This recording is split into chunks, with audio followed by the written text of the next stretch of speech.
राज्याचे वैद्यकीय शिक्षण मंत्री आणि कोल्हापूरचे पालकमंत्री हसन मुश्रीफ ज्यावेळी कागलमधील आपल्या निवासस्थानी असतात त्यावेळी कार्यकर्ते आणि मतदारसंघातील नागरिकांचा राबता त्यांच्या घराबाहेर असतो। वेगवेगळे कामं करून घेण्यासाठी हे सगळे लोक जे आहेत ते येत असतात। मात्र हसन मुश्रीफ यांच्या घराबाहेर लावलेला एक बोर्ड गेल्या 2 दिवसापासून कोल्हापूर जिल्ह्यामध्ये चर्चेचा विषय ठरतोय आणि तोच बोर्ड हा आपण बघतोय। खरं तर पालकमंत्री हसन मुश्रीफ हे कोल्हापूर जिल्हा मध्यवर्ती बँकेचे चेअरमन देखील आहेत आणि हेच सगळं बँकेचं संचालक मंडळ उद्यापासून 24 मे पर्यंत इटली आणि स्पेनच्या दौऱ्यावर जात आहे आणि याच दौऱ्यादरम्यान आपण उपलब्ध नसणार आहे आणि त्यामुळे लोकांनी आपल्याला रजा द्यावी या सगळ्या कालावधीमध्ये असं आवाहन करणारा हा एक बोर्ड आहे तो हसन मुश्रीफ यांच्या घराबाहेर लागलेला आहे।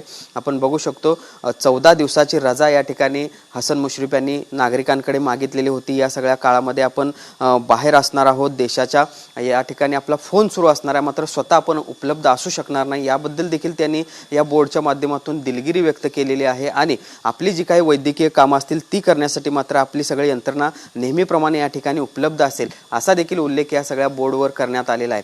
खरं तर हसन मुश्रीफ यांचं वैद्यकीय काम असेल किंवा ज्यांना गरज आहे असे उपचारांची गरज आहे, मुंबईमध्ये उपचार करून घेण्यासाठी हसन मुश्रीफ यांच्याकडे विशेषतः जिल्ह्यातील लोकांचा राबता लागलेला असतो आणि त्यानंतर आपण बघतोय अशा पद्धतीनं हा बोर्ड आहे तो लावण्यात आलेला आहे। खरं तर आता 7 मेला कोल्हापूर जिल्ह्याचं मतदान झालेलं आहे। आता 4 जूनला मतमोजणी होणार आहे आणि या सगळ्या कालावधीमध्ये आचारसंहितेच्या काळात कोणतीही विकासाची कामं होत नाहीत किंवा इतर जी काही कामं आहेत ती होऊ शकणार नाहीत आणि म्हणूनच हा सगळा सुट्टीचा काळ आपण घेतोय अशा पद्धतीचा उल्लेख देखील या सगळ्या बोर्डवर करण्यात आलेला आहे। खरं तर हा बोर्ड 2 दिवसापासून कोल्हापूर जिल्ह्यामध्ये चर्चेचा विषय बनला आहे असं म्हणावं लागेल, कारण एखादा लोकप्रतिनिधी लोकांच्या सेवेमध्ये असतो किंवा लोक त्यांना भेटण्यासाठी येतात, त्यांची गैरसोय होऊ नये याची काळजी हसन मुश्रीफ नेहमीच घेताना आपल्याला पाहायला मिळतात।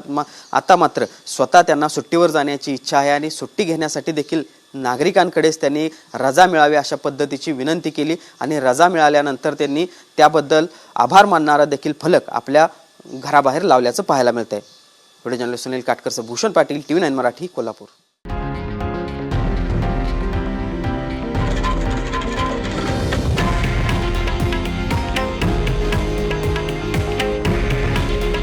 हे आहे देशातील नंबर 1 न्यूज नेटवर्क आणि आपण पाहत आहात TV9 मराठी। काळजी तुमची, हित महाराष्ट्राचं।